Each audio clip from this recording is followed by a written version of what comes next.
President Biden cautioned Israel Wednesday not to make the same mistakes the United States made after the 9/11 terrorist attacks, as Israeli forces are expected to prepare a ground offensive in response to terrorist attacks launched by Hamas. Biden delivered remarks in Tel Aviv at the end of a trip to Israel, meant to underscore his unwavering support for the Jewish state in the aftermath of the Hamas attacks, which killed more than 1,000 Israelis and has set off concerns about a wider conflict in the region. Since this terrorist attack took place, we've seen it described as Israel's 9/11. But for a nation the size of Israel, it was like 15 9/11s, Biden said. The scale may be different, but I'm sure those horrors have tapped into some kind of primal feeling in Israel, just like it did in the United States: shock, pain, rage, an all-consuming rage.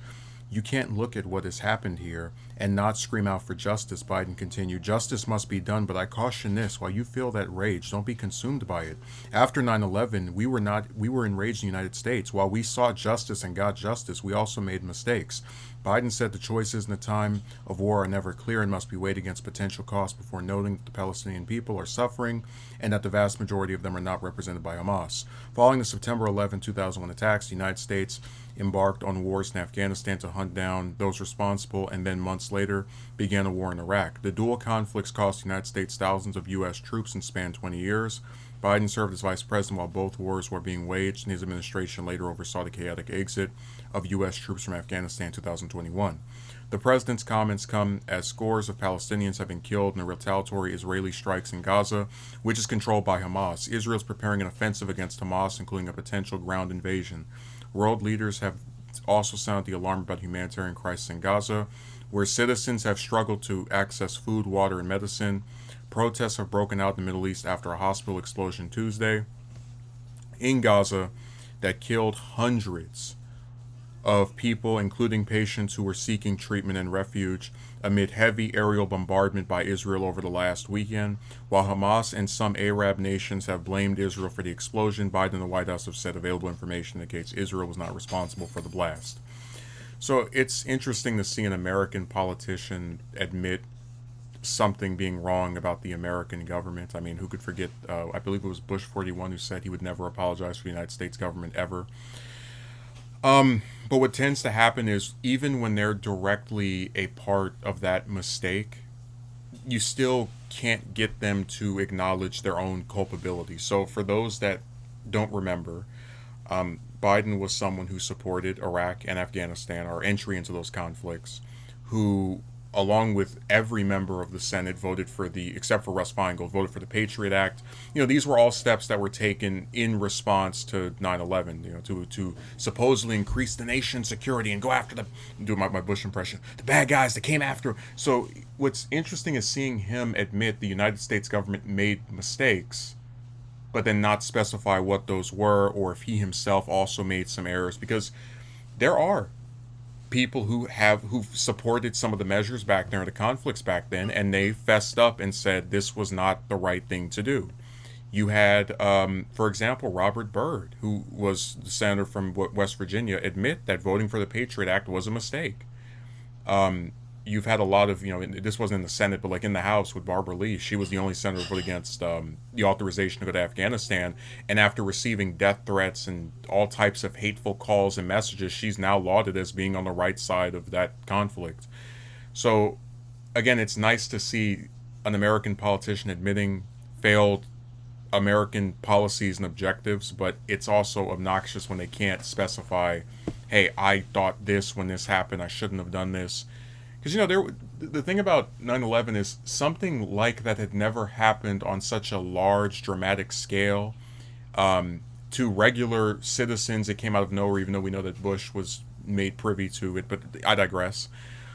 So, yeah, he's right about the fear and the anger and all the rest of that, but you leave out the part that there are a lot of casualties that come from these things that could have been prevented if the people in positions of power would think more with their brains instead of just have these reactionary measures. Um,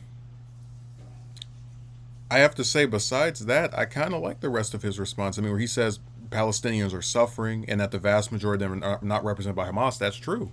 Because a lot of American politicians that have become so transfixed with drinking the Israeli Kool-Aid, and when I say Israeli, I'm talking about the Israeli government, are basically pretending now that innocent Palestinians who have been treated very poorly by the Israeli government are all now in cahoots with Hamas, which is total nonsense. You had Marco Rubio talking about we need to cut funding for pro-Palestine protests at colleges. You had this one billionaire Ackman trying to stop or rather blackball students who signed a letter that blamed Israel for the Hamas attack.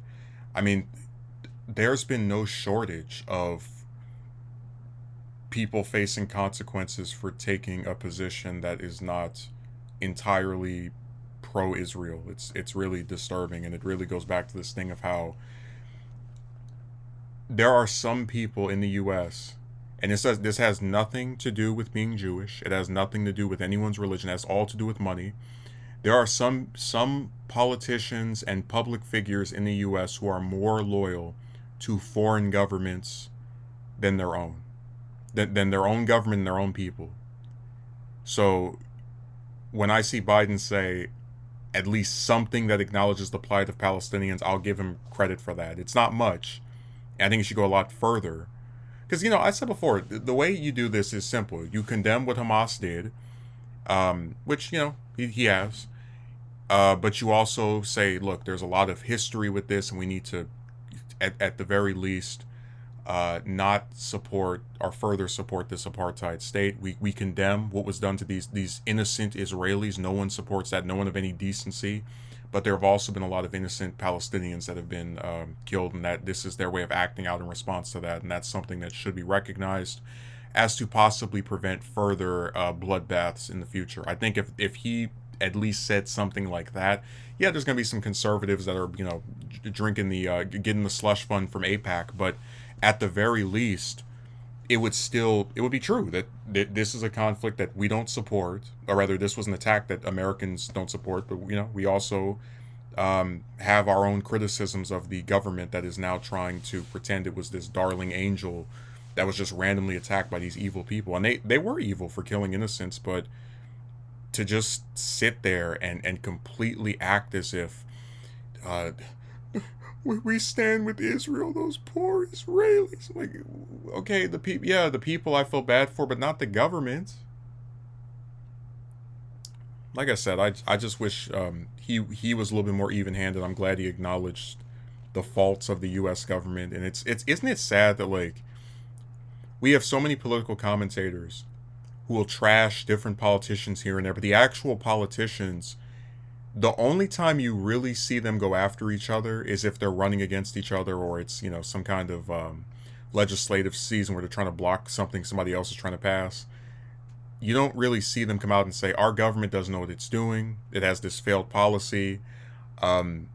So even when they speak in general terms like that, it still is a rare thing that we almost never see, and that should tell you that we really do have a uniparty where it's like I have to give him credit for at the very least speaking slightly critical about his own government, not acknowledging Bush, not talking about what specific things happened, just we were mad after something bad happened and we made mistakes. That's how low the bar is in terms of acknowledgement of wrongdoing. Those mistakes really should have come down to him saying we shouldn't have launched these wars that killed thousands of ours and other people, but can't get specific for some reason.